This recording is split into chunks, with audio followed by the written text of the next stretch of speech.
Mitop sing voter list tagi laothok naba state sing da khanghankhre. India government ki anaoba khongthang ama oina logi wangmada sangsilakpa mitop sing gi Aadhaar card pi danaba amadi makhoina pairamba voter card, driving license amadi ration card kakthatnaba state government sing da khanghankhre.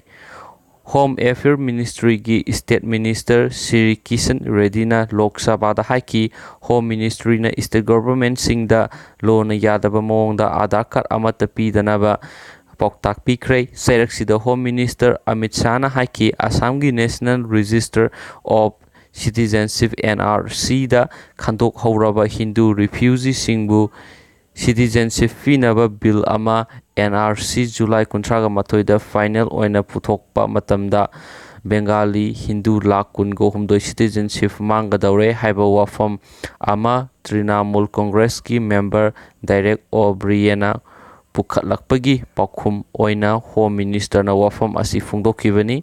President Ramnath Kovindana Parliamenta pikiba warolda mitop sangsilakpagi awaba mayoknaraba mafamsingda NRC athubada chatnahangani haina phongdokpa laikhrabani.